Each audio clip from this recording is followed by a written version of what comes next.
अगं बाई, किती वेळ तो एक फॉर्म भरायला. हो का आजी, खूप काळजीपूर्वक भरावा लागतो. तू मध्ये मध्ये नको ना बोलू, काही चुकलं तर. बर बर, पण मधनं मधनं चहा पण पी. हा.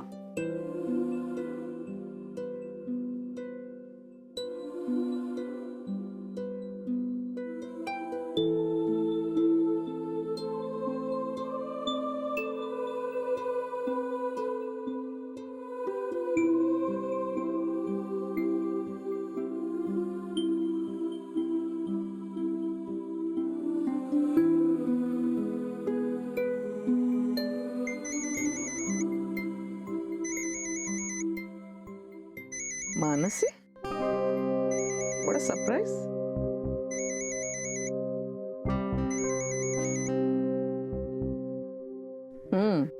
गुड मॉर्निंग आत्या. Good morning Manasi. काय आज सकाळीच माझी आठवण काढलीस? हॉस्पिटलला न येण्याचा निर्णय बदललास का? नाही नाही आत्या,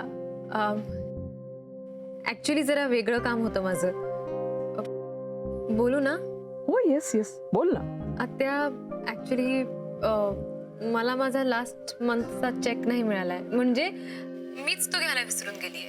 ओ ओ ओ ओ ओ, okay okay okay okay.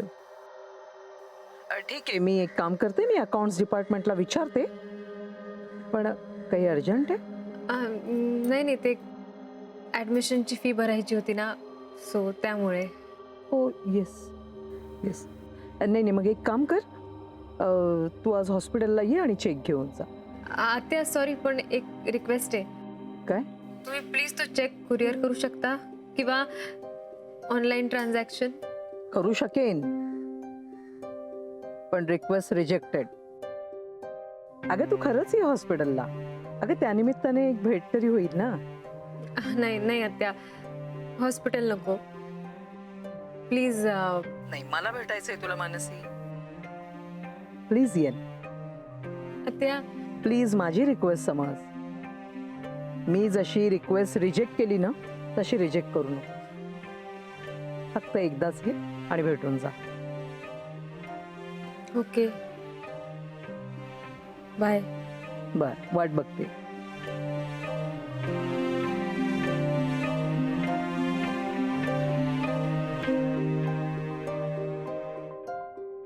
Manu, उपमा आणून देऊ का ग बाहेर तुला?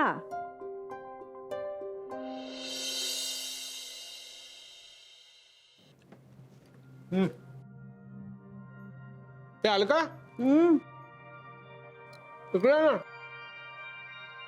काय माझी आमरसाची वंटी राहिली आतमध्ये. तुम्ही आमरसाचं नाव सुद्धा काढू नका. हो का? चटणी. अरे काय रे, लक्ष कुठे तुझं? खा ना पटापट. तुझ्या बाबांनी बघ कशा पटापट 4-5 इडल्या संपवल्या. तू त्याला काय खायचं ते सांगा. माझ्या इडल्या काढू नको 4 खाल्ल्या वगैरे लगेच. अहो म्हणजे मला म्हणायचं होतं की त्याचं खाण्याकडे लक्ष नाहीये ना, म्हणून म्हणतेय. अरे अरे अरे अरे अरे, इडली आमरसात काय बुडवतोयस? चटणी इकडे कडेला आहे ना. काय झालं? नाही नाही, कदाचित आमरस आणि सांबार त्याला एकच वाटलं असेल. अहो थट्टापुरी आहे तुमची. त्याचं एकतर लक्ष नाहीये खाण्याकडे, त्याला समजवा ना जरा. हो, खा रे खा. विक्रांत. आई आई मला भूक नाहीये, नकोय मला. अरे अरे, तुला आवडतंय? अहो बघा ना. त्याचं आज काउन्सिलिंगचं 3रं सेशन आहे ना वकिलाकडे. असेल त्याचं लक्ष लागत. नको त्याला आदर करू. जाऊ दे.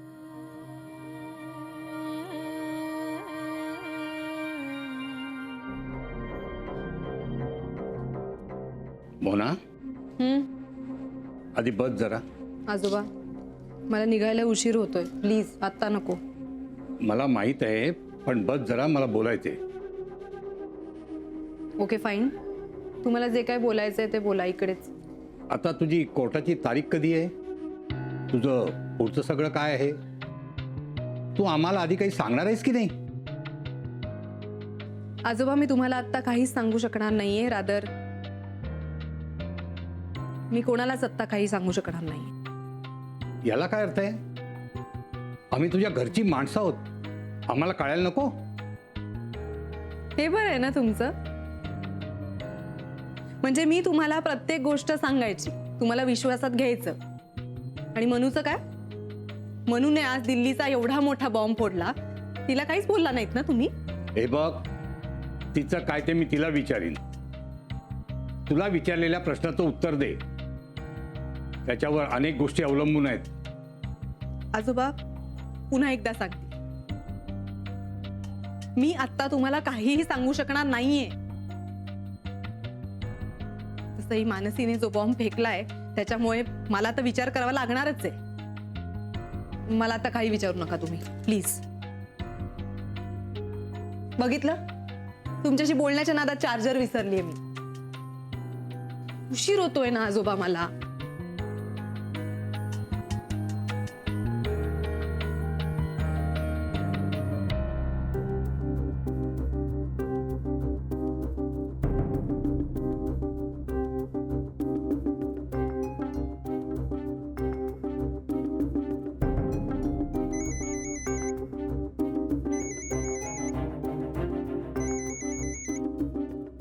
बोल आत्या.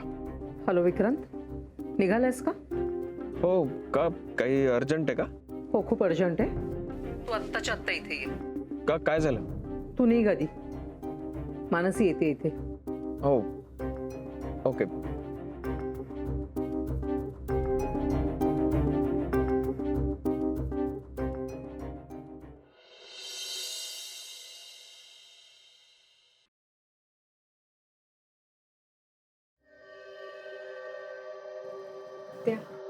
ओ हाय मानसी. हॅलो. बऱ्याच दिवसात तू इथली कॉफी घेतलेली नाहीयेस. काय सांगू? सांगू ना कॉफी? नाही आत्या, नको. कॉफी नको. मी कॉफी बंद केली आहे. आणि ही साडी, आता लग्नच होणार नाहीये तर साडी कधी नेसणार? म्हणजे दिल्लीचं नक्की केलंस तर? हो आत्या. अजूनही विचार कर. तिकडे एकटीने मॅनेज करण्यापेक्षा इथेच केलंस तर. आणि कोर्स तसा कठीण आहे, कष्टाचा आहे. हो आत्या, पण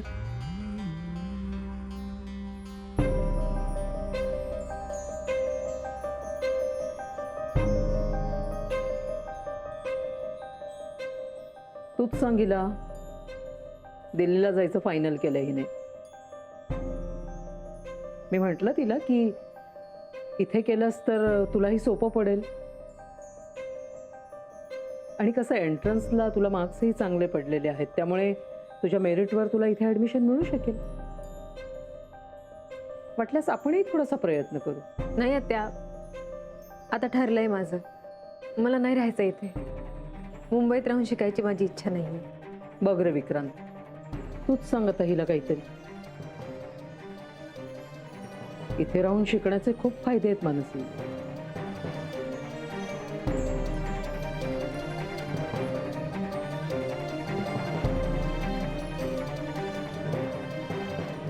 आत्या, मला निघायला हवं.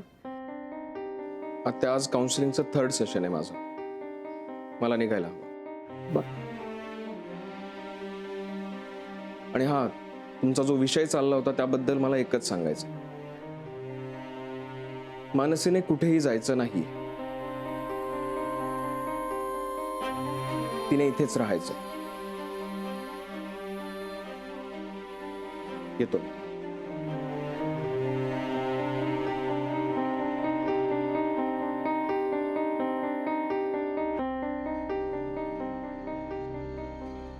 आजी. काय ग, अशीच निघालीस? अशीच म्हणजे? अजून काय घ्यायचं राहिलंय? अगं म्हणजे देवाच्या पाया पड. आजी, काय आहे हे? किती तो देवभोळेपणा. देवाच्या पाया पडलीस तर काही बिघडणार नाही. झालं तर चांगलंच होईल. आम्ही परीक्षेला जायचो तरी पोटात गोळा यायचा.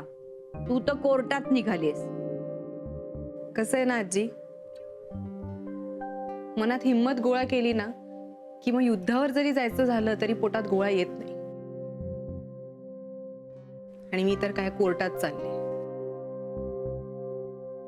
आणि तसंही देवाचा आशीर्वाद आहे की माझ्याकडे. ईशा, एनिवे तू डब्बा देणार आहेस का मला? लवकर दे, मला लगेच निघायचंय. ओ ग बाळा. तिसरं सेशन आहे म्हणून तुम्हाला जरा जास्त टेन्शन आलंय का? नाही, असं काही नाहीये. नाही, टेन्शन दिसतंय चेहऱ्यावर. काय ना, आम्ही आशिलाचा चेहरा वाचू शकतो. आज मी जरा थकलोय म्हणून, बाकी काही नाही. ठीक आहे, तुम्ही चहा घ्या म्हणजे तुम्हाला फ्रेश वाटेल. हां, एक मिनिट. 2 चहा पाठव बरं. हां,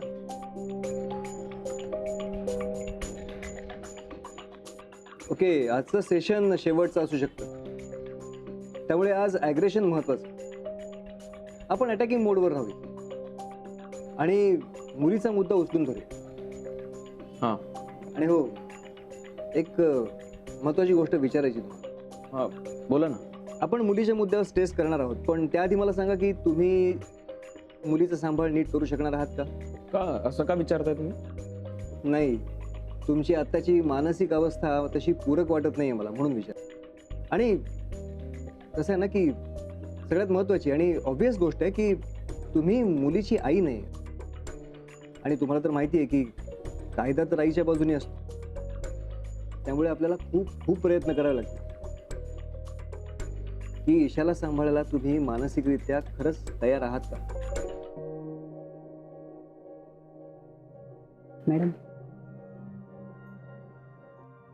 मानसी,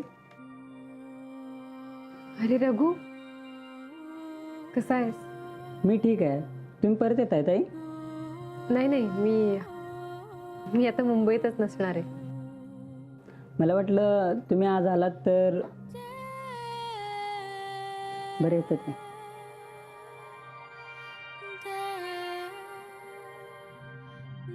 मानसी,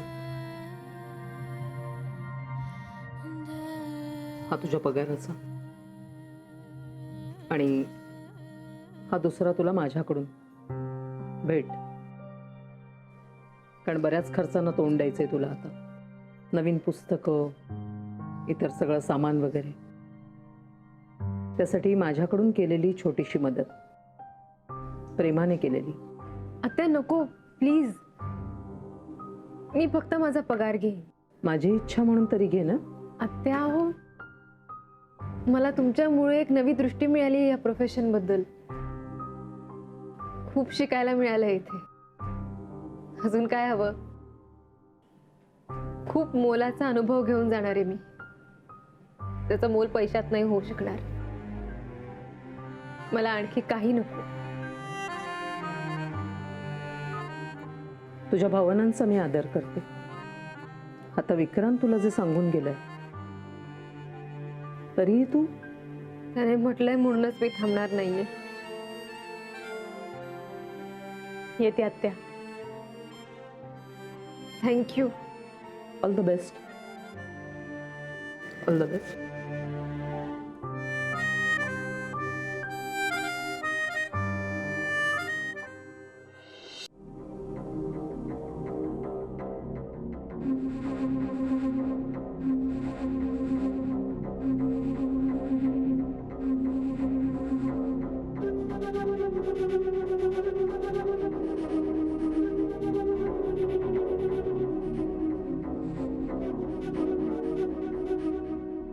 आज आपली तिसरी मीटिंग आहे. मला वाटतं आज डॉक्टर विक्रांतना आधी बोलू द्यावं. बरं. Thank you ma'am. मी डिवोर्ससाठी अर्ज दिला होता, म्हणजे आम्ही दोघांनी म्युच्युअल कन्सेंटने डिवोर्ससाठी अप्लाय केलं होतं. सो माझं इतकंच म्हणणं आहे की मला डिवोर्स तर हवाच आहे, पण त्याचबरोबर मला ईशाचा म्हणजे बाळाचा ताबाही हवा आहे. आणि मी बाळाला सांभाळण्यासाठी पूर्णपणे समर्थ सुद्धा आहे. सो मी कोर्टाला रिक्वेस्ट करतो की ईशाचा ताबा माझ्याकडे द्यावा. आज तिसरं काउन्सिलिंग सेशन आहे आपलं. पण तरी यांना हे माहिती नाहीये की डिवोर्स झाल्यानंतर मुलाची आणि सगळ्यात महत्वाचं म्हणजे मुलीची कस्टडी ही आईलाच मिळते.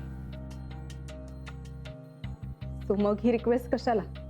मोनिका मॅडम, आपण त्यांच्याशी बोलूया. हा, तुम्ही जरा शांतच राहा. डॉक्टर विक्रांत, पैशाने तुम्ही समर्थ असाल मुलीला सांभाळण्याकरता, पण मुलीची कस्टडी आईलाच मिळते. नाही म्हणजे तसा कायदाच आहे आपला. तरीही तुमचा हा आग्रह का? हो, मला माहिती आहे असा कायदा आहे, पण ही मागणी करण्याचं कारण मोनिका ईशाला व्यवस्थित सांभाळू शकत नाही याची मला खात्री आहे. म्हणजे नात्याने जरी ती तिची आई असली तरी सुद्धा आईकडे असणारी माया, ओढ हे तिच्यामध्ये अजिबातच नाही. आणि हे तिचे आजी आजोबा सुद्धा मान्य करतील. कारण आता ते दोघे आणि हिची बहीण असं तिघ जण मिळून ईशाला सांभाळतायत, ही नाही. त्याच्यासाठी कारण आहे मॅम. मी कामासाठी घराच्या बाहेर असते. अख्ख्या घराची जबाबदारी फक्त माझ्यावर आहे. त्याच्यामुळे माझी इच्छा असली तरी मी ईशाला वेळ नाही देऊ शकत आहे, मान्य आहे मला. पण घरी आल्यानंतर मी तिला वेळ देतेच ना. खोटं बोलू नकोस मोनिका. मॅम, ही ईशाला अनाथाश्रमात दाखल करायला घेऊन गेली होती. तिथे ऐन वेळेला मी पोहोचलो आणि ते थांबवलं.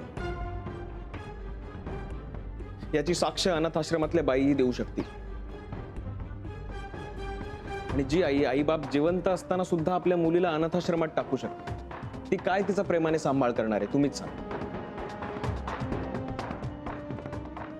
हो, ईशाचा जन्म झाला तेव्हापासून हिने ईशाला हातही लावलेला मला आठवत नाही.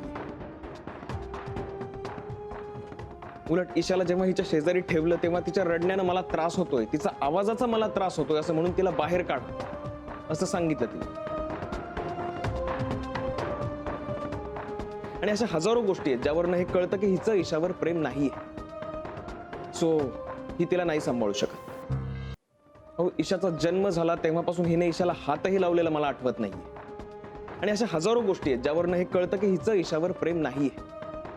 सो ही तिला नाही सांभाळू शकत. मोनिका मॅडम, यावर तुमचं काय म्हणणं आहे? मला डिवोर्स नकोय. अहो, पण ही तुमचीच कन्सेंट होती. हो, होती ना कन्सेंट. यांच्या मनासारखं व्हावं, यांना बरं वाटावं म्हणून मी कन्सेंट दिला होता. मॅम, मला सांगा, नातं काय असतं? दोन माणसांना बांधून ठेवतो नातं. लग्न हे दोन व्यक्तींमध्ये होतं आणि लग्न झाल्यानंतर ती दोन व्यक्ती एक घर उभं करतात मिळून. दोन व्यक्ती एकत्र आल्यावर भांडणं, मतभेद हे होणारच ना. आणि गैरसमज सुद्धा होणार. यात नवीन काहीच नाहीये. पण म्हणून एवढ्या टोकाचा निर्णय घ्यायचा? एक घर जे दोन व्यक्ती मिळून बांधतात ते घर मोडायचं? नाही मॅम, मला हे अजिबात पटत नाही. I am very sorry. म्हणून मला डिवोर्स नको आहे. पण मला डिवोर्स हवा आहे.